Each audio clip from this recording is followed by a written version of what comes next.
click that button. For some reason, there was a delay. I was like waiting for my favorite little fuzzy screen. Let's do that one again, just because it messed up. Man, if you can't like that, there's something wrong. That is some cool stuff. Hey, everybody, happy Friday. Happy Red Friday, especially to Chad for calling me out on Thursday. But you know what? I wear red almost every day. So today, we're going to talk about life. We're going to talk about, it's funny, growing up, Dad always said we used to talk, everything was about life, love, and the pursuit of happiness. Sounds like a Beatles song to me. And it might be knowing him. Anyway, so everybody, did you know that we're living our lives backwards? We focus on a goal, and then we do what we can to get to that goal. But in reality, in some steps we're going to talk about, we're going to, if we focus on ourselves, our values, our purpose, then the goals of the long-term goals will just come out of nowhere and hit you straight in the face. You're like, how does that work, Derek? Well, let's go through it, okay? You need to answer some questions about yourself. What is your purpose? What matters to you? What kind of leader do you want to be? What kind of example do you want to be for others? And then you're going to say, I don't want to be a leader. I don't really want to be an example. I mean, there's been several sports figures. I remember back growing up, Charles Barkley says, I don't want to be a role model.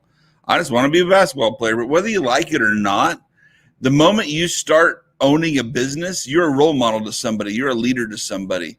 Even if it's negotiating with your supplier and your customer. You're the leader of your company. You may be the only employee, but you're a leader. And so you got to start working on yourself and making sure you're ready for that. And the only way you're going to continue to grow is if you reflect daily. Because I can make a list every January 1, like millions and millions of people around the world. I'd probably say billions of people around the world make a list of what they want to do in the next year. And they visit that list on January 1. And then when you go back to reflect on how that year was with your list, I guarantee you 99% of people didn't even do more than 2 weeks worth of their list. And then it's over. They're done. So you got to examine yourself daily. What are you proud of? What are you proud of every day? When you sit down or get ready to go to bed, reflect on the day. What are you proud of for that day? What are you not proud of? What did I say I was going to do today, and what did I actually do? If I live today over again, what would I do differently? Now, I started researching this last night or yesterday, and then last night when I went home over dinner, I started asking my kids these questions. And Natalie said she would do something with her baby differently, and I said, oh, well, I heard you got a spanking for hitting your brother. You wouldn't do that differently? And then she put her head down. She's like, yeah. And that's what this is about. It's training your kids. I mean, training the younger generations, not to make them feel bad, but realize if you could do something differently, would you do it? So before you act next time, that little spark is in the back of their mind. They're like, maybe I shouldn't do this because I know I should have done it the first time. So you got to find out what's important to you guys, and you got to focus on it daily. Now, the guy that I listened to a podcast of, he goes once a year for 2 to 3 days in silence, and he actually goes with his father-in-law, and they go out in the middle of nowhere in Minnesota the first week of December. And I've been in Minnesota for like 2 weeks of training when I worked at Fastenal. It was not December, but it was not hot. I think it was probably October or November. It did snow for a little bit of the time there, but it wasn't horrible.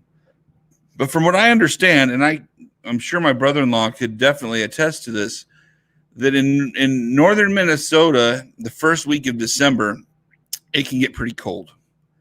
And if you're going off by yourself for 2 to 3 days, I'm sure he's in a cabin, but still, just to go up there and reflect, you're probably going to have a nice amount of silence and a lot of zero distractions for you to do that.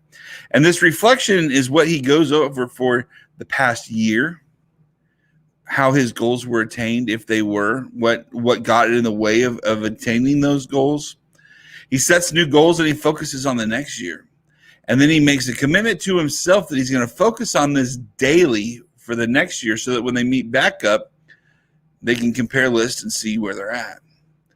Now, that's the important thing there, is because what I referred to earlier in January, when people want to go through and make their New Year's resolutions, you go through that list one time and you don't keep it fresh on your mind and you don't actually do anything. Daily reflection is what's going to prompt you to change, because if every day you write down the same thing and you don't do it, at some point it's going to trigger you. You're either going to take it off your list or you're going to start doing something about it so that you can mark it off. So what kind of differences are you going to make on or for people? Now, that's another question I got out of this guy's talk. And you have to realize there's no limit on how you can impact the future, so don't limit yourself. If you say I'm just one person, I can't really influence others, then you're joking yourself. Seriously. If you're a business owner, you influence your customers, you represent something that most people don't have. Most people punch a time clock. Even doctors and lawyers are billing hours or are worried about their time that they're working. So it's the moment you become a business owner, an entrepreneur, you're in a different level as other people, because you are a leader. It better just means that you are a leader, and so you have to act like one. So don't overwhelm yourself with this, though. It could be as simple as treating people with respect, holding yourself more accountable. It's funny because with the way he talks about it, he was a CEO of a hospital, and healthcare, a profitable healthcare hospital and the CEO probably got paid millions of dollars.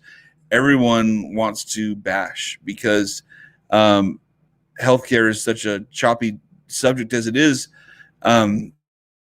because it's for profit and there's really almost no limits to what they can charge. And I mean, we can go off all the day on just that, but so he was successful at that. He tried that, and he's been asked several times, why did you want to become a CEO? And he goes, I didn't.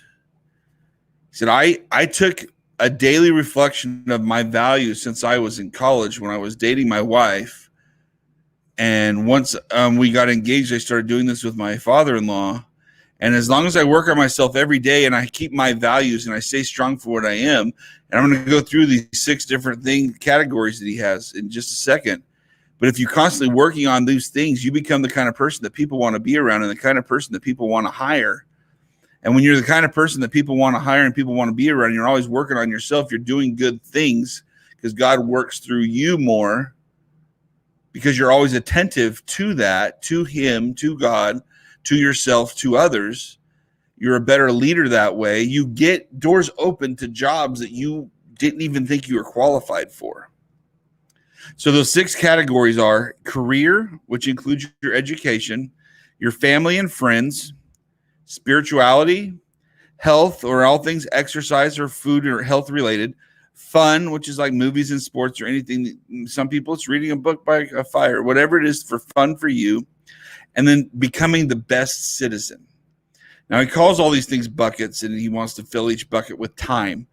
And you can reflect on days, months, or years. He reflected on the past year in his example, and he made 2 or 3 columns, and it's more mathematical formula. So if you hate math, don't worry, it's just subtraction. The first category he reflects on is the average of reality time that he spent on each of those categories.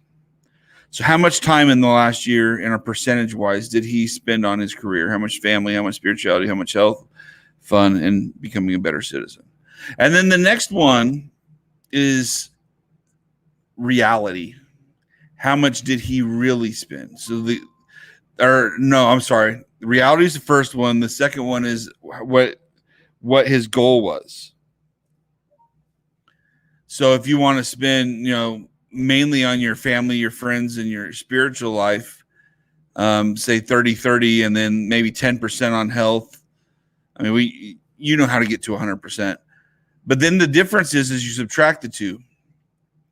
and you see how big the gaps are. How much did you really spend working on your career, your education? How much did you really spend working on your family and friends? How much did you really spend on your spirituality? How much time and focus did you spend on your health or exercise?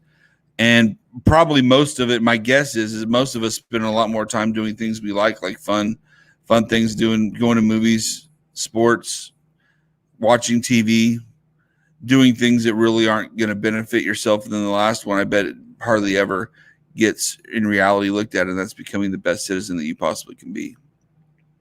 But if you reflect on these things on a regular basis and you're conscious of where you're spending your time, you're going to better yourselves and you're going to become a better person. Now, you're never in reality, guys, life happens, stuff comes up. You're not going to ever achieve full life balance. You're not going to have the perfect balance of everything. It may appear that way to others. It may appear that way to the public, but you're never going to fully to reach that. But keeping your awareness level of living life that way is going to make people want to hang out with you, make people want to hire you, make people want to do business with you. You being conscious of them, being conscious of how you treat them, how you treat every situation is going to make people want to do business with you, make people want to be around you. That's because you're not going to consciously treat people like crap. Consciously, you're going to do the right thing in most situations. So I really went off today. It's 12 minutes. I hope everyone stuck around. At the request of my cousin Darren and his beautiful wife Amy, thank you guys for inspiring me and pushing me.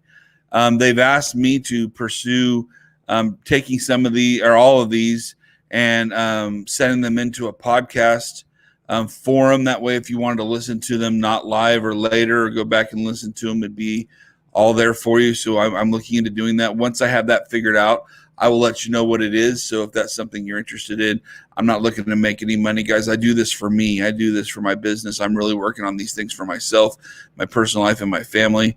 I want 3 little entrepreneurs to be coming out of my house that can change the world. I want that to be my legacy. I'm going to do my best to make my own legacy, but I want to pass that down to my children. So anyway, I love you all. Thank you for paying attention, whether it be now, later, or in 6 to 9 months from now. Hopefully when I get this podcast thing up and you listen to it then, hopefully it makes a difference in your life as it does mine. And hopefully we can go out there and change the world one person at a time by reflecting on ourselves